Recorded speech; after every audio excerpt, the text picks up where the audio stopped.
കുഞ്ഞൂട്ടൻ്റെ കഥ തുടർന്നു. എന്തായാലും ദൈവാധീനം കൊണ്ട് അപകടത്തിൽ നിന്നെല്ലാം രക്ഷപ്പെട്ടു. ആട്ടെ, സ്വർണ്ണ നാണയങ്ങൾ നിന്റെ കയ്യിൽ തന്നെയുണ്ടല്ലോ. നമുക്കുടനെ വത്ഭുതവയലിൽ ചെന്ന് പണം കുഴിച്ചിടാം. സഞ്ചി നിറയെ സ്വർണവുമായി നിനക്ക് അച്ഛനെ കാണുകയും ചെയ്യാമല്ലോ. പൂച്ച സഹതാപം നടിച്ചു പറഞ്ഞു. അവരെ ഒട്ടും അവിശ്വസിക്കാതെയായിരുന്നു അവന്റെ മറുപടി. എന്തു നല്ല ചങ്ങാതിമാരാണ് നിങ്ങൾ. എന്നെ സഹായിക്കാൻ നിങ്ങൾ കാട്ടുന്ന താല്പര്യം അത്ഭുതപ്പെടുത്തുന്നു. വഴിയമ്പലം സൂക്ഷിപ്പുകാരനു നൽകിയ ഒരു നാണയം കഴിച്ച് ബാക്കി നാലും എന്റെ കുപ്പായ കീസയിൽ ഭദ്രമായുണ്ട്. അവൻ അവർക്കൊപ്പം നടപ്പു തുടർന്നു.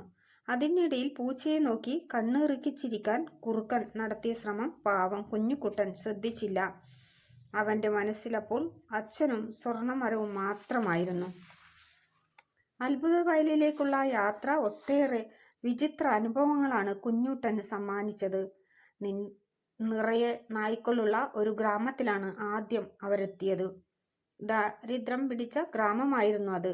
എല്ലും തോലുമായ നായ്ക്കളും രോമം പൊഴിഞ്ഞു തണുത്തു വിറങ്ങലിച്ച് നിൽക്കുന്ന ആടുകളും പപ്പും പുടയും പോയ കോഴികളും പീലികൾ പോയ മയിലുകളും എങ്ങും അലഞ്ഞു നടക്കുന്നത് അവർ കണ്ടു. ഇതേതാ നാട്? കുഞ്ഞൂട്ടൻ ചോദിച്ചു. പട്ടിണി നാട്, കുറുക്കൻ മറുപടി പറഞ്ഞു. അപ്പോൾ അത്ഭുതവയലോ? അവൻ അറിയേണ്ടത് അതായിരുന്നു. നാം അതിന് അടുത്തെത്തിക്കഴിഞ്ഞു. കൂടിയാൽ ഒരു 100 ചുവട്, അത്രയുള്ളൂ. പൂച്ചയാണത് പറഞ്ഞത്. ആ മറുപടി അവനെ ഉത്സാഹഭരിതനാക്കി. അവർ പറഞ്ഞത് നേരായിരുന്നു. അധികം വൈകാതെ അവർ വിശാലമായ അത്ഭുത വയലിലെത്തി. അവൻ ആർത്തിയോടെ ചുറ്റും നോക്കി. ചങ്ങാതിമാരെ, ഇവിടെയെങ്ങും ആരുമില്ലല്ലോ. മാത്രമല്ല ഒരു സ്വർണ്ണ മരം പോലും കാണാനുമില്ലല്ലോ. കുഞ്ഞൂട്ടൻ ചോദിച്ചു.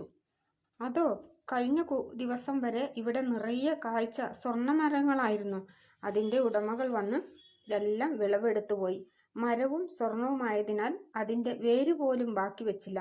മുൻപത്തേക്കാളൊക്കെ നല്ല വിളവ് ഇക്കുറിയാണ് കിട്ടിയതെന്ന് ഞാൻ അറിഞ്ഞത്, കുറുക്കൻ പറഞ്ഞു. എന്നാലും എന്തോ ഒരു പന്തികേട് പോലെ അവൻ പാതിയിൽ നിർത്തി. അപ്പോൾ നിനക്ക് ഞങ്ങളെ വിശ്വാസമില്ലെന്നല്ലേ അതിനർത്ഥം?